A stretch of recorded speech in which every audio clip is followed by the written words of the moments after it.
Welcome again to another Israel Vision, People Making a Difference. And Caroline Glick is such a breath of fresh air as she speaks with courage, understanding, and passion on the war that we find ourselves facing, whether we wish to acknowledge it or not. I quote, "Women fighters in Islam are a force for global domination and see their wombs as bomb factories." Oh, you say, how gross is that? As a mother, you have experienced those tender moments when that child issued forth from your very own body and was placed on your breast. And at your breast, and in your arms, and on your lap, and around your knees throughout their childhood, your job as a mother was to succor, encourage, and put values, positive values into that little one. But what about the little children that are being raised at the breast and around the knees of Muslim mothers who are raising them up to believe that their future involves becoming a suicide bomber? Watch this. Caroline Glick. Caroline is Deputy Managing Editor of the Jerusalem Post. She was born in the United States and made Aliyah to Israel immediately after graduation from Columbia University. After finishing her service in the Israel Defense Forces, Glick worked her way up to a key position in the Oslo negotiations under former Prime Minister Rabin. After retiring from the political sphere, Caroline entered journalism. She now has a weekly column on the front page of the Jerusalem Post. Today we find ourselves in a global war where the foundation of our shared values and culture as Jews and Christian is being threatened. And what are those core values that we share that make up who we are and how we conceive of the world? At the very core is the woman, because at the very core is an acknowledgement of the sanctity of human life. And the nefarious forces that we face in the war that we find ourselves in this generation don't share that core foundational value that brings us together as women and as human beings. Because the jihadist view of the world is that in the name of Islam, the forces of global jihad or global war are going to set out to dominate the world in the name of Islam. And the path of jihad, the path of war that is going to bring about this Islamic global domination is predicated not on the sanctity of life, but on the sanctity of death. This is a culture that does not share the most basic notion that makes us who we are. In fact, it contradicts that basic notion, both when we see women being exhorted from Ramallah to Rawalpindi in Pakistan to view their wombs not as the fountains of life, but as factories of death, that their greatest aspiration in life should be to raise children who become suicide bombers in the name of Allah. We have a Hamas member of the so-called Palestinian parliament who is a woman who has 3 sons who have already committed mass murder in the name of jihad and died. And she said openly, repeatedly, that her greatest aspiration is that her other 5 children should follow in their path. This is the idea that we are fighting. We can argue among ourselves, among Christians, among Jews, about when life starts and have various beliefs about that. But we all know that whenever it starts, it is sacred. It is sacred. Today you find yourselves in Jerusalem. Jerusalem is a symbol that represents the epicenter of this conflict. And it does so for 2 reasons. Because Jerusalem itself is not just a city. When King David built Jerusalem 3,000 years ago, He built it as a unique city throughout the world. Most cities that we see in the world are built around commercial networks, whether it's along a seashore, it's a port city, like, for instance, in ancient Phoenicia, in Sidon in Lebanon, or whether it's on a highway, like Nablus, like Baghdad, like Haifa. You see that cities throughout the world have always been based upon commercial networks. When King David founded Jerusalem 3,000 years ago, this was a backwater. Jerusalem was not a commercial center. He built it around the idea of spirituality and belief. It was the first city to have ever been created in human history that was based upon spiritual belief in one God. And when he built the temple here, or when his son Solomon built the temple in Jerusalem, the very idea of Jerusalem, the physical and the metaphysical, were joined. And Jerusalem then became a center for the 12 tribes of Israel, who had to make pilgrimage to Jerusalem 3 times a year. So that Jerusalem itself is the conjoining of the metaphysical and the physical, which is why you see that the forces of global jihad, whether they're in Hamas or in Fatah among the Palestinians, whether they're from Hezbollah or Al-Qaeda or Jamaat Islamiyah, or any of the major and minor jihadist terrorist organizations, you see that they all have as one of their central aims, if not their central aim, the conquest of Jerusalem. We know that when the Romans, for instance, destroyed Jerusalem in 70 AD, destroying the Second Temple, not only did they conquer it and conquer the commercial centers of Jerusalem, but what they did was they sought to destroy the Jewish identity of the city. They wiped out the Jewish presence in the city. They expelled all of us from the city, wouldn't allow Jews to live here. They changed the name of Jerusalem to Iolina Capitolina, and they tried to turn it into a pagan temple, the Temple Mount into a pagan temple, and their idea was not simply to destroy Jewish commercial power, but to destroy the notion of Judaism. The same holds true today when Hassan Nasrallah, the head of Hezbollah, or Osama bin Laden, or the heads of Hamas, or the heads of Islamic Jihad, or the mosques in the Grand Mosque in Mecca, or the imams in the Grand Mosques of Mecca, or Ayatollah Khomeini in 1979, his successor Ayatollah Khamenei in Iran, or the president of Iran, talks about the need to destroy Jerusalem and to wipe Israel off the map. Because they understand that if they want to dominate the world, they have to wipe out Judaism. And that once they wipe out Jews, destroy the religious bearings of Judaism, they've also destroyed Christianity. And that means that this city is the epicenter of that jihad. And now I just want to take you for a couple of minutes into the strategic realm to understand what it is really that we're dealing with, because we understand that this is a war about who we are and what we believe, but how is it being played out in the field, both in terms of the war against Israel, the little Satan, and the United States of America, the big Satan, the great Satan? Today, there are 2 epicenters of global jihad. The first is Iran, and the second is Saudi Arabia. Iran, on many levels, is the epicenter of the military jihad, in the sense that Iran has proxy armies in Hezbollah, in Hamas, in Islamic Jihad, in Fatah. It's a major sponsor, if not the major sponsor today, of Al-Qaeda, that go out and they have cells both throughout the area and throughout the world that foment violent jihad. Saudi Arabia is the epicenter of the jihadist ideology for the majority Sunni Muslims throughout the world. Saudi-financed mosques today comprise, for instance, 90% of the mosques in the United States of America, and a similar number in Canada, and indeed a similar number throughout Western capitals throughout the world.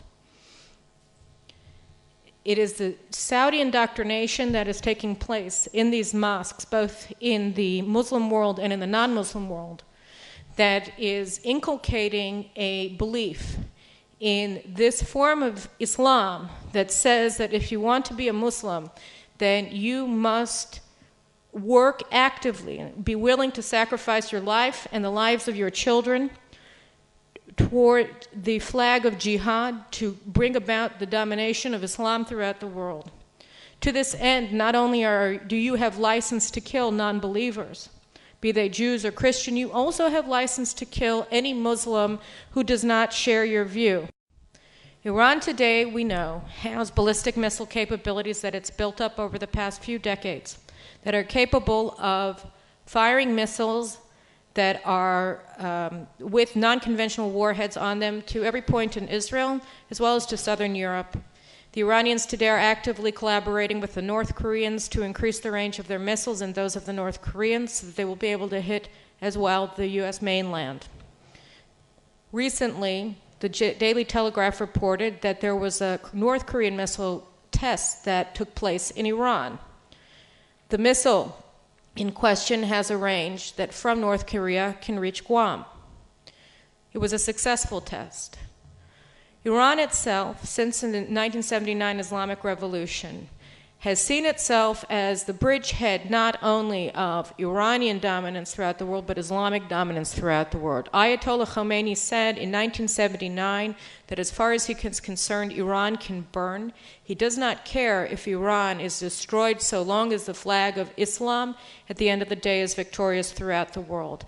And when we understand that, we have to understand that the Iranian regime is an inherently revolutionary regime, which means that it doesn't have limited goals. Like communism and fascism before it, its view of humanity is a holistic one. It believes that what it must do is bring about Islamic domination of the entire world, and specifically through their Shiite interpretation of Islam. A lot of people in the West say, well, since they're Shiites and the Saudis and those like them are Sunnis, then they can't possibly work together because they are in constant competition over whose view of Islam is correct. But we see, in fact, that that is not true. You have massive collaboration between Iranian Shiites and Palestinian Sunnis, for instance, as well as Syrian Sunnis. And when we look at Iran, we see not only do they have missile projection, they are also actively building their nuclear weapons capability, and the world, led by the United States, is responding to this with impotence. Then we go to the Palestinians, and we see that in recent years, the Iranians have made major inroads among the Palestinians.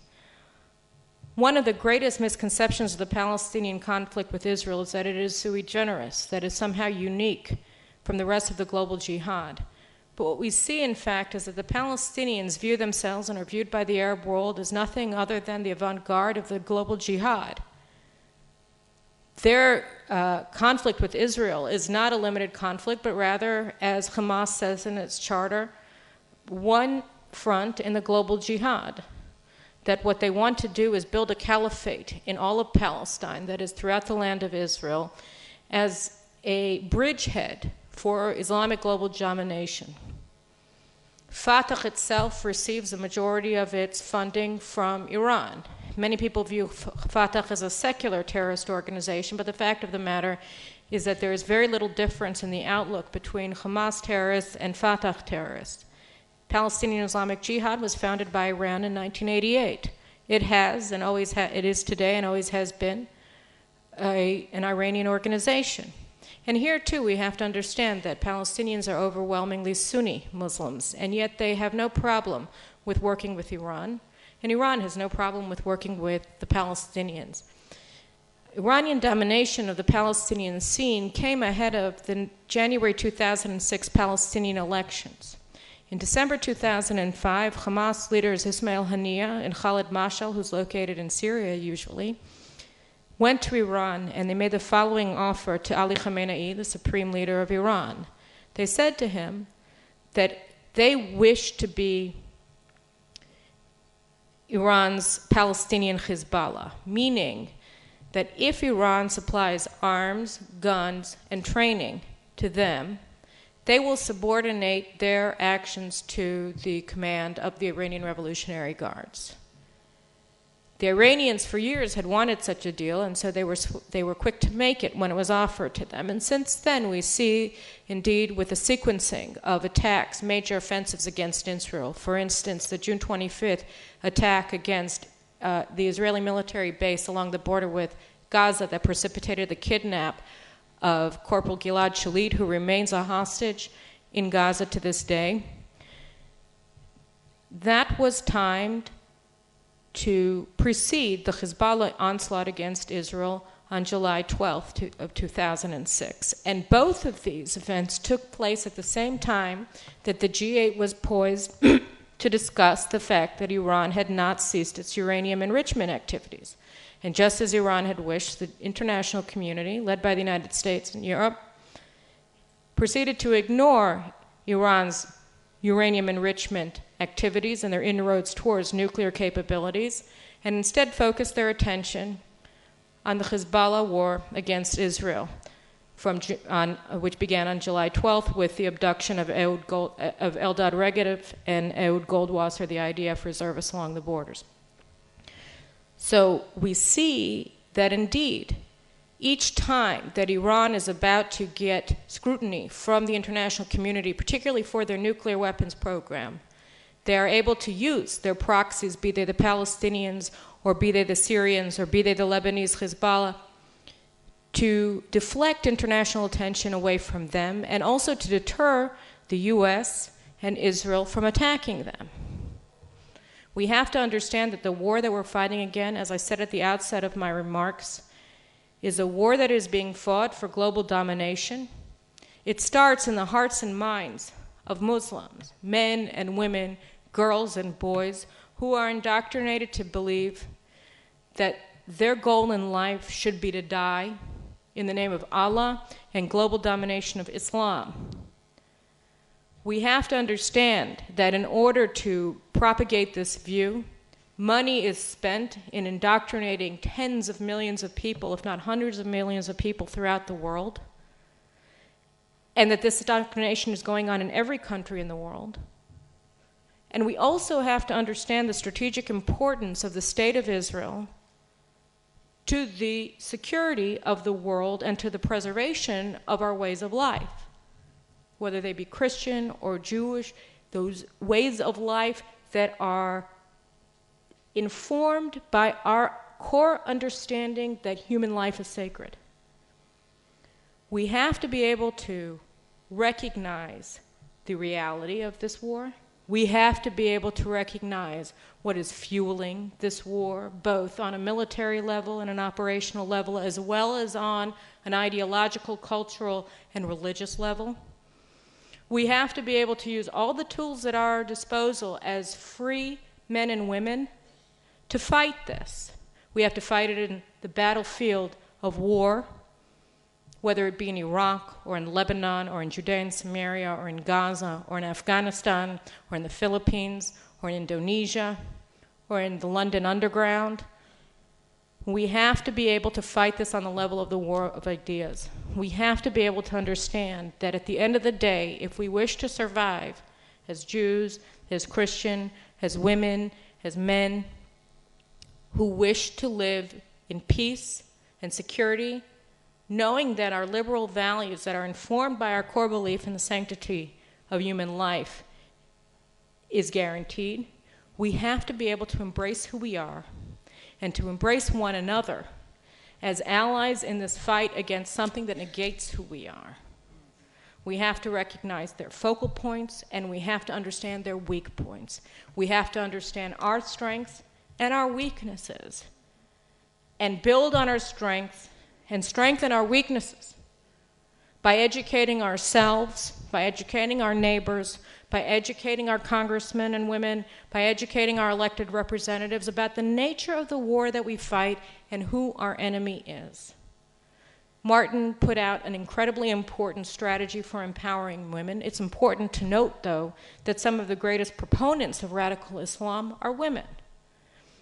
And we have to be able to confront these women as well and ask them how they advocate for a view of the world that makes us look at our wombs as bomb factories, that is predicated on the enslavement of women. We have to be able to confront all of the people who propagate the idea of Islam as a force for global domination, and demand that they explain themselves to us. Of course, we can only do this, we can only judge the wrongfulness of what they do by embracing who we are.